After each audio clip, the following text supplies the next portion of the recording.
اسلام فطرت کے عین مطابق دین ہے۔ نبی پاک صلی اللہ تعالیٰ علیہ وسلم نے فرمایا ہے کہ میں اخلاق عالیہ کی تکمیل کرنے کے لیے دنیا میں آیا ہوں۔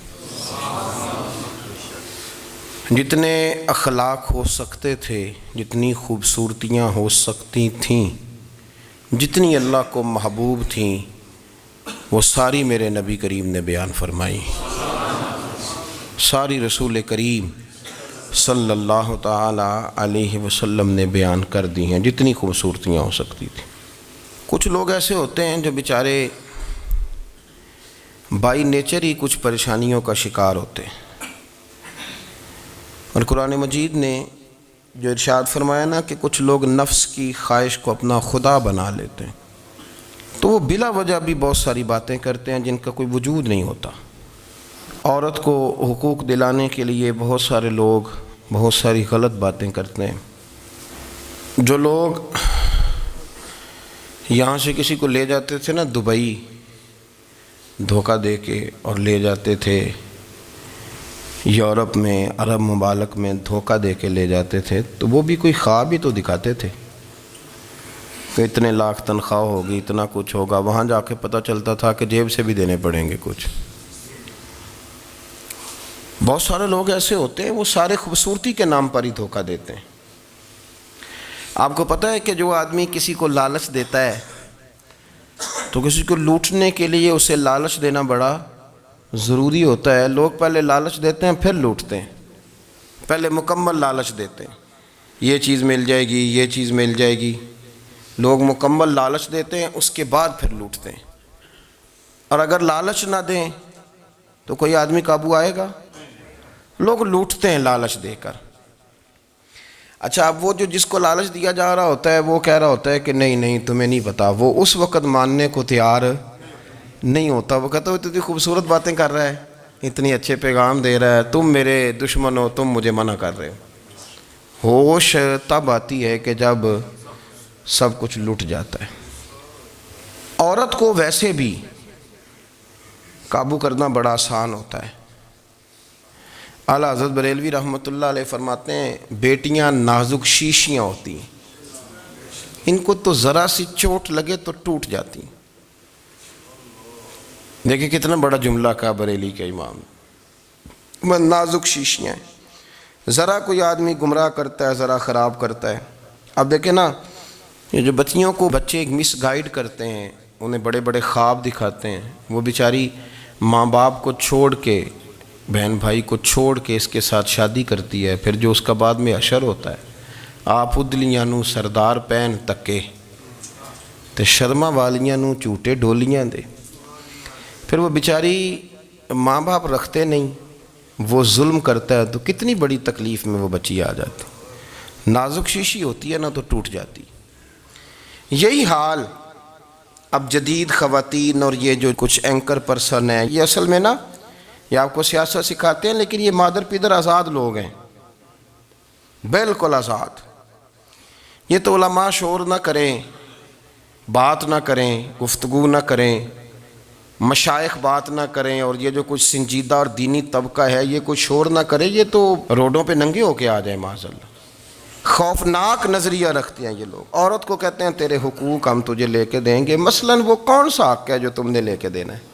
میرے نبی کریم صلی اللہ علیہ وسلم نے اس کو بیٹی بھی بنایا ہے، اس کو بہن بھی بنایا ہے، اس کو ماں بھی بنایا ہے، اسے بیوی کا عالی شان رتبہ بھی عطا فرمایا ہے۔ اور چونکہ بیٹی کا بھی حق بڑا بیان کیا جاتا ہے، بہن کا بھی، ماں کا بھی، اور بیوی کے معاملے میں لوگ سمجھتے ہیں کہ زیادہ بات نہیں کرنی چاہیے، شاید مسئلہ خراب ہو جائے۔ حالانکہ نبی پاک صلی اللہ تعالیٰ علیہ وسلم نے بیوی کے بارے میں پتہ کیا فرمایا؟ فرمایا جب تم نکاح کر لیتے ہو تو اپنا ایمان محفوظ کر لیتے ہو۔ اب میں اس کی شرح نہیں کرتا، اب خود کر لیجئے گا کہ وہ ایک ایسی شخصیت ہوتی ہے کہ جس کی موجودگی میں آپ کا ایمان محفوظ ہے۔ اب میں نہیں سمجھتا کہ اس سے بڑی بات کوئی اور ہو سکتی ہے، جس کی موجودگی میں آپ کا ایمان، اور بھئی یہ حدیث پاک عرض کر رہا ہوں، نکاح جب کوئی کر لے تو اس نے اپنا ایمان مکمل کر لیا۔ اس کا معنی یہ ہوا کہ آپ کا ایمان محفوظ ہے اس کی موجودگی میں۔ تو اس سے زیادہ بھی، یعنی ایمان سب سے قیمتی چیز ہے نا، تو اس کے محفوظ ہونے کی وجہ حضور نے نکاح بیان کر دی. اب میرا خیال ہے بی بی اگر کوئی اس سے بڑا حقوق مانگے گی تو بیوقوفی کرے گی. اتنا بڑا درجہ نبی کریم نے اسے عطا کر دیا, اتنا بڑا مقام دے دیا کہ تو خاوند کے ایمان کے محفوظ ہونے کا ذریعہ بن گئی ہے. عورت کو جو حقوق رسول کریم صلی اللہ تعالی علیہ وسلم نے عطا فرمائے, نبی پاک نے جو حقوق دیے, دیکھیں نا حضرت عبداللہ ابن عمر رضی اللہ تعالیٰ عنہ کی اہلیہ بیمار تھی, تو جلدی جلدی سے وہ آئے. تو جب بہت جلدی ہو, سفر بڑا شدید تھا, تو آپ نے جلدی سے نماز ادا کی, جلدی سے چلے. آپ کے خادم کہنے لگے حضور خیریت ہے؟ فرمایا میری بیوی بیمار ہے. تو اس نے عرض کی حضور آپ کی اہلیہ بیمار ہے, تو آپ نے نماز بھی جلدی سے پڑھی, سفر بھی جلدی جلدی کیا. تو فرمانے لگے یہ وہ چیزیں ہیں جو ہمیں مدینے والے رسول نے سکھائی. آپ اس کیفیات کو سمجھیں کہ حضور صلی اللہ علیہ وسلم نے درس دیا. اور پھر ایک اور بہت بڑی بات, یہ فضیلت کسی اور کو نہیں دی. جو عورت کو حضور نے فضیلت دی, یہ فضیلت کسی اور کو نہیں دی. کبھی حضور نے فرمایا کہ تمہارا ابا تمہارے ساتھ بہت سخت رویہ کرے تو تم نے اس کو اس سختی پر داد دینی ہے. فرمایا چلو اگر وہ زیادتی بھی کرے تو تم نے اس کے ساتھ سلوک اچھا ہی کرنا ہے. لیکن آپ ایک بات کو سمجھے نا کہ بچے کے بارے میں, بیٹے کے بارے میں, بیٹی کے بارے میں فرمایا 10 سال کے ہو کے نماز نہ پڑھیں تو سختی کرو, تمہارا ڈنڈا بھی لٹکنا چاہیے. بہت ساری جگہوں پہ بہت سارے لوگوں کے لیے سختی کا حکم دیا, لیکن عورت کے لیے حضور نے جو جملے کہے, اصل میں ہم سمجھتے ہیں کہ یہ ایک بات ہے, مشہور ہو گئی ہے روایت حدیث, تو بس اس کے پس منظر پر اور جملوں کے حسن پر شاید معاذ اللہ غور کرنے کی ضرورت نہیں. ذرا اس لفظ کی تاثیر پر غور کریں. حضور نے فرمایا عورت ٹیڑھی پسلی سے پیدا کی گئی ہے, یہ ٹیڑھی ہے, اس کو سیدھا کرنے کی کوشش کرو گے تو ٹوٹ جائے گی. تو حضور پھر ہمارے لیے حکم کیا ہے؟ فرمایا جیسی ہے تم اسی کے ساتھ نبھا کرو. آپ سمجھیں کہ اتنا محفوظ حضور نے درجہ دے دیا بی بی کو, اتنا محفوظ کہ فرمایا غلطی بھی ہو تو میرے غلاموں تم اس کے ساتھ نبھا کرو, گزارا کر لو. کو کیا اور حق چاہیے عورت کو, جس کو اس کی غلطیوں سمیت نبی پاک نے قبول کرنے کا حکم دے دی کہ اس کی کمزوریوں سمیت قبول کر لو. اب اس کو اور کیا, کوئی کمزوریوں سمیت قبول کرتا ہے؟ کبھی آپ دکان پہ بیٹھے ہوں تو آپ کہیں بھی اس میں یہ بھی غلطی, میرے مال میں یہ بھی کمزوری ہے, یہ بھی کمزوری ہے, یہ بھی کمزوری ہے, تو کر لے قبول. کرتا ہے کوئی؟ کوئی شخص ایسا ہو جو کسی چیز کی کمزوریاں بیان کر کے کہ اسے قبول کرو؟ پر رسول کریم صلی اللہ تعالیٰ علیہ وسلم نے نا ہمیں سبق دیا, حضور نے ہمیں درس دیا, نبی پاک نے ہمیں پیغام دیا. فرمایا یہ ٹیڑھی ہے, سیدھی کرنے کی کوشش کرو گے تو بیچاری ٹوٹ جائے گی, تو اس کے ساتھ نبھا کر جاؤ. آپ میری بات کو سمجھیے گا. چلیں میں اس پر ایک اور بخاری مسلم کی حدیث پڑھتا ہوں. حضرت سلمان فارسی رضی اللہ تعالیٰ عنہ اور حضرت ابو دردہ کے درمیان بھائی چارہ تھا. مکے سے مدینے جب لوگ آئے تو حضور نے بھائی بھائی بنایا تھا. ان کے درمیان بھائی چارہ تھا, تو ابھی پردے کی آیات نازل نہیں ہوئی تھیں, تو لوگ ایک دوسرے کی طرف جاتے تھے. حضرت سلمان فارسی رضی اللہ تعالیٰ عنہ حضرت ابو دردہ رضی اللہ تعالیٰ عنہ کے گھر میں تشریف لے گئے, تو دیکھا کہ ان کی بیوی بڑی غمگین بیٹھی ہیں. تو ہم نے فرمایا بہن کیا ہوا؟ تو کہنے لگی تمہارے بھائی کو دلچسپی کوئی نہیں رہی, ہر روز روزہ رکھ لیتا ہے اور ساری ساری رات نفل پڑھتا ہے. حضرت سلمان فارسی کہنے لگے ٹھیک ہے کر لیتے ہیں بندوبست. نماز دین ہے کہ نہیں؟ دین ہے نا یہ چیزیں. لیکن حضرت سلمان فارسی جناب ابو دردہ سے کہنے لگے آج میں نے تیرے گھر میں رہنا رات کو, کیونکہ وہ تو ساری رات نماز پڑھتے تھے, نفل پڑھتے تھے. انہوں نے کہا ٹھیک ہے. ایک بستر لا کے بچھا دیا حضرت سلمان فارسی کے لیے. سلمان فارسی فرمانے لگے دوسرا بھی لا. کہا وہ کیا کرنا ہے؟ فرمانے لگے تو نے بھی سونا ہے, میں نے بھی سونا ہے, تو نے بھی سونا ہے. عشاء پڑھیں گے اور پھر دونوں سوئیں گے. کہا میں نے تو نماز پڑھنی ہے. فرمایا تہجد کے وقت اٹھ کے پڑھیں گے, اللہ کے رسول بھی رات آخری حصے میں جا کے نماز پڑھتے ہیں. ادھر ساتھ سلا لیا. وہ تھوڑی کو دیر سوئے, اب عادت تھی ساری رات اٹھنے کی, ذرا اٹھنے لگے بستر سے. تو حضرت سلمان فارسی فرمایا چپ کر کے سو جا, وہ بڑی رات پڑی ہوئی, چپ کر کے سو جا. وہ لیٹ گئے, پھر اٹھنے لگے. تو فرمایا سو جا چپ کر کے, بڑا ٹائم ہے. سحری کے وقت اٹھے, نفل پڑھے. ان کا ارادہ تھا روزہ رکھنے کا. تو فرمانے لگے کل رکھا تھا نا نفلی روزہ؟ جی رکھا تھا. پرسوں بھی رکھا تھا, ترسوں بھی رکھا تھا. فرمایا آج نہیں رکھنا, آج میں تیرا مہمان ہوں, سارا دن اکٹھے مل کے روٹیاں کھائیں گے, آج نہیں روزہ رکھنا. سلا دیا. اب حضرت ابو درداء رضی اللہ تعالیٰ عنہ کہہ تو کچھ نہ سکے، پر کہنے لگے سلمان تمہیں پتہ ہے تم کیا کر رہے ہو، نہ تم نے مجھے رات اٹھ کے زیادہ نفل پڑھنے دیے، سویرے روزہ نہیں رکھنے دیا۔ تو حضرت سلمان فارسی کہنے لگے کوئی لمبی بات تو نہیں نا، چلتے ہیں نا ابھی فجر میں مسجد نبی میں، تو نبی پاک کو بتاتے ہیں سرکار دو عالم علیہ السلام کی خدمت میں تو اپنی بات کرنا، میں اپنی کروں گا، حضور نتیجے کا اعلان فرما دیں گے، بات طے ہو جائے گی۔ حاضر خدمت ہوئے، عرض کی یا رسول اللہ صلی اللہ تعالیٰ علیہ وسلم یہ ساری رات نفل پڑھتے ہیں، ہر روز روزہ رکھتے ہیں، ان کی اہلیہ غمگین بیٹھی ہیں، حکم فرمائیں۔ تو نبی پاک صلی اللہ علیہ وسلم نے فرمایا پھر ہوا کیا؟ یا رسول اللہ میں نے رات سلایا ہے، سحری میں اٹھایا ہے، سویرے روزہ نہیں رکھنے دیا۔ نبی پاک نے فرمایا سلمان فارسی نے ٹھیک کیا ہے، سلمان فارسی نے ٹھیک کیا۔ پھر حضور نے فرمایا، نبی کریم نے فرمایا ابو درداء تیرے اوپر اگر اللہ کا حق ہے، اس کے رسول کا حق ہے، دین کا حق ہے، تو فرمایا تیری آنکھ کا بھی تیرے اوپر حق ہے، تیرے وجود کا بھی تیرے اوپر حق ہے۔ یہ حضور نے فرمایا تیرے بچوں کا بھی تیرے اوپر حق ہے، تیری بیوی کا بھی تیرے اوپر حق۔ اس حق کو بھی سمجھے، حقوق اللہ بھی ہیں، پر تیری آنکھ کا بھی تیرے اوپر کیا مانا کہ تیری آنکھ سونا چاہتی ہے تو اسے سلا بھی، تیرے وجود کا بھی تیرے اوپر حق ہے، تو تیرا وجود آرام کرنا چاہتا ہے تو اسے آرام بھی کرا۔ اور پھر وہاں نبی پاک صلی اللہ علیہ وسلم نے فرمایا میں تم سب، سننا یہ لفظ حدیث کے، حضور نے اسی موقع پر فرمایا میں تم سب سے زیادہ اپنے رب کو جانتا ہوں اور میں تم سب سے بڑھ کر اپنے رب سے ڈرتا ہوں۔ حضور فرمانے لگے میں روزہ بھی رکھتا ہوں، افطار بھی کرتا ہوں، یعنی کبھی رکھتا ہوں اور کبھی نہیں رکھتا۔ فرمایا میں نفل بھی پڑھتا ہوں اور اپنی بیویوں کو وقت بھی دیتا ہوں۔ سرکار مسجد میں بھی آتے تھے، نواسوں کے ساتھ کھیلا بھی کرتے تھے، ان کے ساتھ پیار بھی کرتے تھے۔ تو اتنے بڑے حقوق حضور نے بیان فرمائے عورتوں کے کہ تمہاری بیوی کا بھی تمہارے اوپر۔ لو ایک حدیث بخاری کی اور یہاں بیان کر دیتا ہوں۔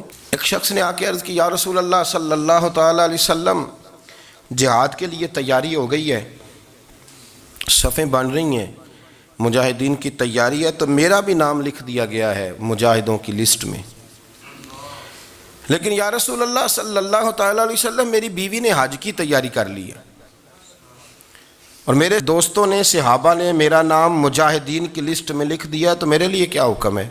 یہ بخاری مسلم ہے۔ تو نبی پاک صلی اللہ تعالیٰ علیہ وسلم نے فرمایا جہاد پہ کوئی اور چلا جائے گا تو بیوی کے ساتھ حج کرنے جا، اسے محرم کی ضرورت ہے، وہ تیرے بغیر کیسے جائے گی؟ مجاہدین کو تو اور مجاہد مل جائے گا، پر تو اپنی بیوی کے ساتھ جانا۔ نبی پاک صلی اللہ علیہ وسلم نے مرد کو محافظ بنایا ہے، عورت کو مرد کا قیدی نہیں بنایا، بلکہ عورت کو حفاظت عطا کی اور مرد کو اس کا محافظ بنایا۔ اب بچیاں آزاد ہونا چاہتی ہیں، اور آزادی بھی وہ والی کہ جو بنیادی طور پر آزادی نہیں، فحاشی ہے۔ میں نے بہت پہلے کہا ہے کہ اسلام بیٹیوں کو قیمتی سمجھتا ہے۔ جس بندے کے پاس 20 تولے سونا ہو وہ چوک میں لے کے نہیں آتا، وہ قیمتی چیز ہے، اس نے چھپا کے رکھی ہوتی ہے۔ تو جو نبی پاک صلی اللہ علیہ وسلم کا کلمہ پڑھنے والے بیویاں، اسلام انہیں قیمتی سمجھتا ہے، کہتا ہے کہ تم قیمتی ہو لہذا گھر کے اندر رہو، تم باہر نہ ہو۔ لیکن عورتیں ہیں کہ ان کو بلا وجہ لوگ خراب کر دیتے ہیں اور بلا وجہ وہ اس مغالطے کا شکار ہو جاتی ہیں۔ اب آگے بڑھتے ہیں۔ قرآن مجید نے سورہ نور کی آیت نمبر 30 میں کہا کہ کل للمؤمنین یغضوا من ابصارہم، فرمایا کہ اے محبوب علیہ السلام مومن مردوں سے کہہ دو کہ اپنی نظریں جھکا کے رکھیں، اپنی نظریں۔ اور اگلی آیت میں فرمایا وَقُلْ لِلْمُؤْمِنَاتِ یغضضن من ابصارہن، فرمایا کہ اے محبوب مومن عورتوں سے بھی کہہ دو کہ اپنی نظریں جھکا۔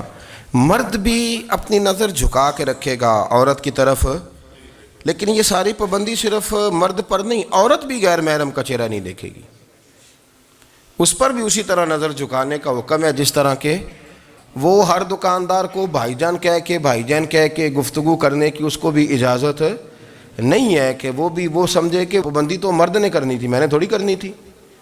وہ جس کے پاس جائے، جہاں بھی جائے، ڈاکٹر کے پاس جائے، باہر جائے، تو وہ جس طرح مرضی اس کا دل چاہے وہ بات چیت کرے، اس کی عورت کو بھی اجازت اسلام نہیں دیتا۔ بنیادی طور پہ اسلام شرم و حیا کا دین ہے، حیا کی بات کرتا ہے۔ حیا کی جب ہم تعریف کرتے ہیں تو حیا کی تعریف یہ ہے کہ کوئی کبھی چیز دیکھ کے نہ تو آپ کی طبیعت میں کراہت محسوس ہو، آپ کوئی غلط جملہ منہ سے نکالتے ہوئے ذرا جھجکیں، آپ کوئی غلط بات کرتے ہوئے تھوڑا بوجھ محسوس کریں۔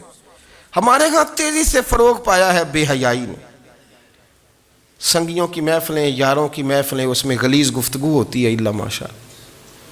جن دوستوں کو بڑی پاک صاف گفتگو کرنی چاہیے، دوستی کا رشتہ بڑا مقدس رشتہ ہے، جو یہاں ایک دوسرے سے پیار کریں گے جنت میں بھی اکٹھے داخل کیے جائیں گے۔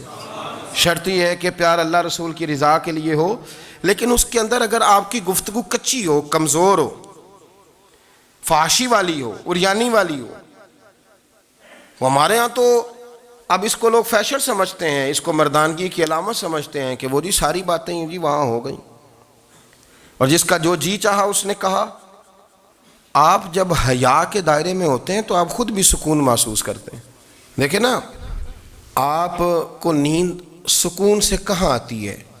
جہاں کمرہ بند ہو، چاروں جانب دیوار ہے، اوپر چھت ہے، خالی دروازہ بھی کھلا ہوا ہونا تو جب بندہ سکون لینا چاہتا ہے تو کہتا ہے یار ذرا دروازہ ذرا بند کر دو۔ وہ اچھی طرح اپنے آپ کو چھپا لیتا ہے نا حیا کے پردے میں، تو اللہ اسے سکون عطا کرتا ہے۔ اور جو اس سے بھی زیادہ ٹھنڈی نیند میں جانا چاہتا ہے وہ کہتا ہے لائٹ بھی بند کر دو۔ اب وہ مکمل طور پہ سمجھتا ہے کہ میں چاروں جانب سے چھپ گیا ہوں، اگر میں کھل کے بھی سو جاؤں گا تو میرا چونکہ پردہ قائم ہے تو مجھے کوئی دشواری نہیں ہوگی۔ آپ جب چھپ جاتے ہیں، جب آپ حیا کے اندر سمٹ جاتے ہیں، جب آپ چادر کے اندر آ جاتے ہیں تو آپ بہت ساری جگہوں پہ آسانی محسوس کرتے ہیں۔ تو حیا تو آپ کو سکون دیتی ہے، حیا تو دل کو راحت دیتی ہے۔ میں بڑی ذمہ داری سے بات عرض کرتا ہوں، قرآن مجید نے نا ایک مقام پہ مذاق کو، ایک مزاح ہوتا ہے خوش طبی، وہ نہیں، مذاق اڑانا، قرآن پاک نے نا مذاق کو ایک جگہ پہ جاہلوں کا طریقہ بھی قرار دیا ہے۔ بنی اسرائیل کے لوگوں سے حضرت موسیٰ نے کہا کہ گائے ذبح کرو اور ایک ٹکڑا مقتول کو مارو، زندہ ہو کے خود بتا دے گا مجھے کس بندے نے قتل کیا۔ تو کہنے لگے آپ ہمارے ساتھ مذاق کر رہے ہیں۔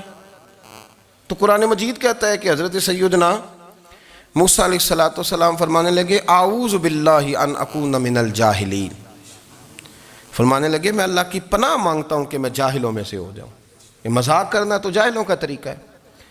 اگر آپ کی زبان سے بے حیائی کا جملہ نکل گیا، اگر آپ کی زبان سے بے حیائی کا جملہ نکل گیا، آپ نے کہہ دیا کہ ہم آزاد لوگ ہیں، جو مرضی کریں گے، جو مرضی کہیں گے، جو ہمارا دل میں آئے گا کریں گے، تو پھر تو لوگ آپ کا وہ حشر کریں گے کہ آپ سے برداشت ہی نہیں ہوگا۔ جس کا لوگ مذاق بنا لیتے ہیں اور جو مذاق بن جاتا ہے پھر اسے کچھ جینے دیتا ہے۔ آپ حیا کی چادر میں چھپیں گے تو بچیں گے۔ اگر آپ نے اپنا مذاق بنوا لیا یہ کہہ کے کہ میں نے مرضی کرنی ہے، پھر یاد رکھنا چھپنے کو جگہ نہیں ملے گی، پھر تکلیف میں آ جائیں گے، پھر بہت بڑی اذیت کا شکار ہو جائیں۔ شرم و حیا، عرب کے اندر جو کنواری لڑکیاں تھیں ان میں بڑی حیا ہوتی تھی۔ الحمدللہ میں بڑے فخر سے کہتا ہوں کہ میرے پنجاب کی، میرے پاکستان کی بیٹیاں بھی 20 دفعہ ان کا ابا کہے تیری شادی کرنی ہے تو وہ آنکھ نہیں اٹھا پاتی آج بھی۔ یہ تو وہ چند لوگ ہیں جو کہتے ہیں ہم ہائی کلاس ہو گئے، ہمیں نہیں پتا کہ وہ روشن خیال ہو گئے ہیں کہ روغن خیال ہو گئے، پتہ نہیں کدھر چلے گئے۔ ورنہ ہماری بیٹیاں آج بھی جب ان سے ان کا باپ، ان کی ماں بات کرتی ہے تیری شادی کی، تو وہ تو شرم کے ساتھ پچھلے سے پچھلے کمرے میں چھپتی ہیں۔ یہ اللہ نے فضل کیا ہوا ہے اس ملت پر۔ تو عرب کی لڑکی بڑی حیا والی ہوتی تھی، اس سے کوئی بات کرنی پڑتی تھی تو 20 دفعہ بات کی جاتی، پھر بھی وہ عورت چھپتی پھرتی تھی۔ حضرت عائشہ صدیقہ رضی اللہ تعالیٰ عنہ فرمانے لگیں میرے نبی پاک صلی اللہ علیہ وسلم عرب کی کنواری لڑکیوں سے بھی زیادہ حیا کرنے والے۔ قاضی اعجاز مالکی نے، شیخ عبدالحق محدث دہلوی نے، دیگر بزرگ جو سیرت نگار گزرے انہوں نے لکھا ہے کہ نبی پاک صلی اللہ علیہ وسلم کے اندر 100 مردوں سے زیادہ طاقت تھی، 100 مردوں سے زیادہ طاقت۔ اب جو بات کہنے لگا ہوں، جو نتیجہ دینے لگا ہوں، اس پر خاص توجہ آپ فرمائیں گے۔ ذرا فکری طور پر، نظریاتی طور پر ایک چیز کو سمجھیے۔ ہم سمجھتے ہیں کہ جوان لڑکا ہے جی جو مرضی کرے، عمر ہے جی۔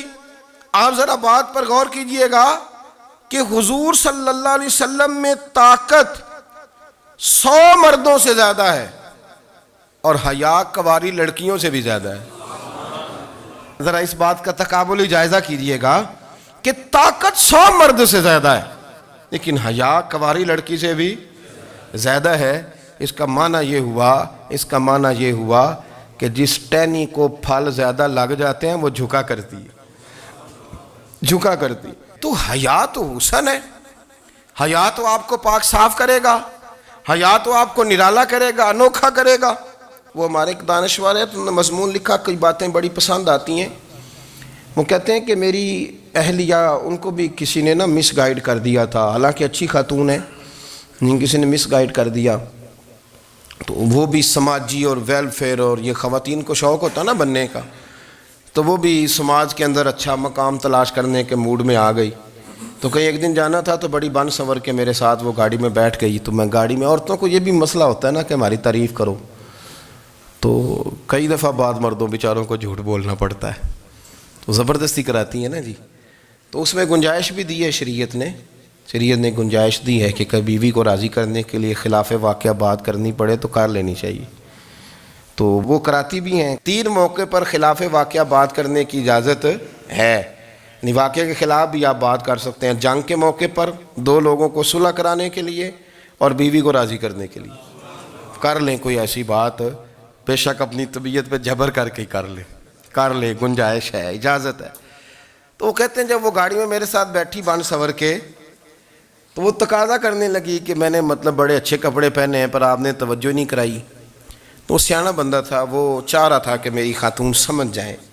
وہ کہتے ہیں مجھے پتہ تھا کہ بیچاری مس گائیڈ ہو گئی ہے، دل کی بڑی اچھی ہے، سیاਣੀ ہے، لیکن اس کو کچھ خواتین نے، کچھ لوگوں نے مل کے اس کو ذہن غلط کر دیا ہے کہ سماج میں نکلو، باہر جاؤ، کام کرو، فلاں کرو، اپنی مرضی سے جیو.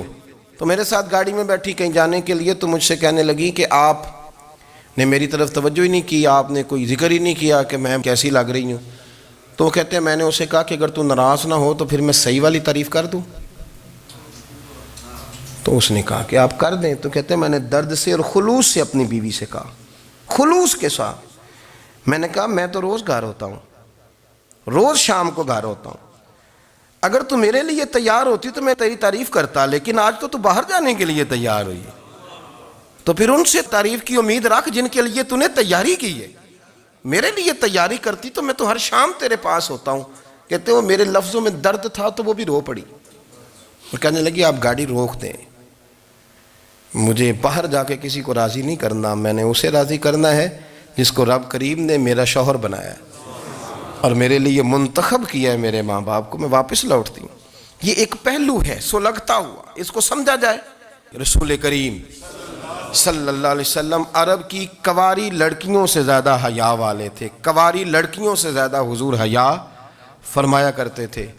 جب خانہ کعبہ کی مکہ شریف میں تعمیر ہو رہی تھی نا، اہل عرب اس کو تعمیر کر رہے تھے، تو نبی پاک صلی اللہ علیہ وسلم اپنے چچا حضرت عباس کے ساتھ خانہ کعبہ کی تعریف میں مصروف تھے. تو عرب کے لوگ چونکہ لمبا کرتا پہنتے تھے پیروں تک، تو نیچے اگر کسی وقت کوئی چیز نہیں بھی ہوتی تھی تو کسی کو وہ نظر نہیں آتی تھی، چونکہ پردہ رہتا تھا، ایک لمبا کرتا پہنا ہوا ہوتا تھا. تو جب بچے، سرکار کی عمر مبارک بھی ابھی تھوڑی تھی، تو اس طرح بچے جب نکلتے تو وہ کئی دفعہ اپنی تہمت اتار دیتے نیچے سے، اور کوئی مزدوری کرنے لگتے تو 3-4 طے کر کے تہمت کی کندھے پہ رکھ لیتے. جس طرح کبھی دیہاتوں میں لوگ کپڑا سر پہ رکھتے تھے کہ اوپر اگر کوئی وزنی چیز رکھیں گے تو وہ تکلیف نہیں دے گی. نبی پاک صلی اللہ علیہ وسلم بھی سب لوگوں کے ساتھ خانہ کعبہ کی تعمیر میں شامل تھے.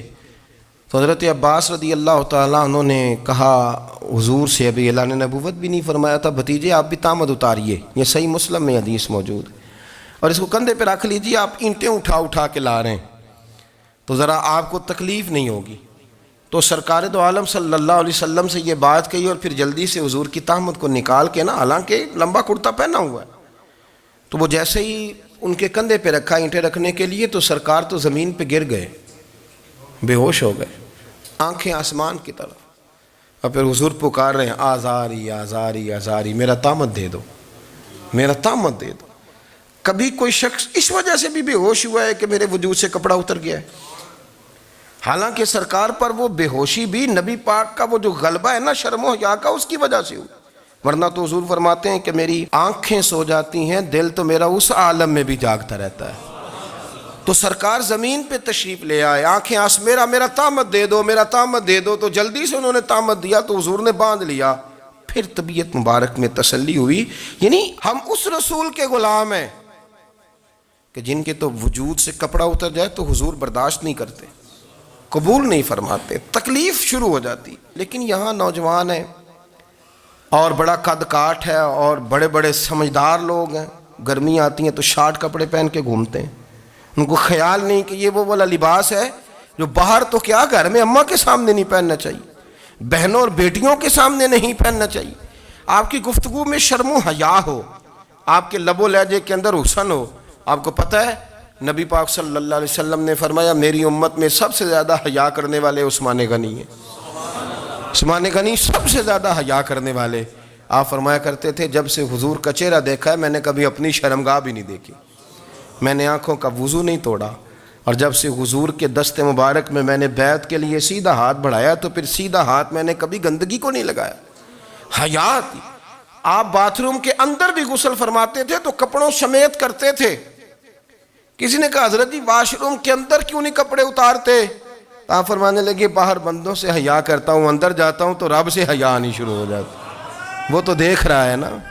تو میں جو بات آپ کی خدمت میں عرض کرنا چاہتا ہوں اس کو آپ سمجھیے گا میرے عزیز، کہ شرم والا مزاج، گفتگو بھی شرم والی، آنکھیں بھی شرم والی، لباس بھی شرم والا، دوستی یاری بھی شرم والی، بہت ساری ایسی باتیں۔ دیکھیں نا آپ ذرا، میں نے کہا کہ باتوں کو سن کے گزر نہ جایا کریں، اس کی گہرائی پر غور کریں۔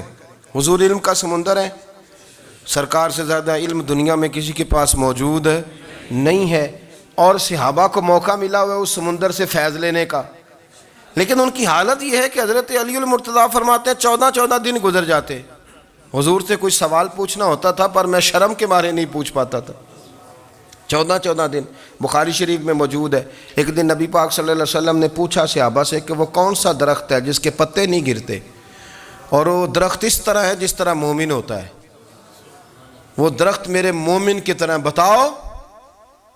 حضرت عبداللہ ابن عمر فرماتے مجھے پتا تھا کہ وہ کھجور کا درخت ہے، لیکن چونکہ ابو بکر صدیق بھی بیٹھے ہیں، عمر فاروق بھی بیٹھے ہیں، مولا علی بھی بیٹھے ہیں، عثمان غنی بھی بیٹھے ہیں، اتنے جید لوگ بیٹھے ہیں، تو مجھے حیا آتی تھی کہ میں کیوں جواب دوں۔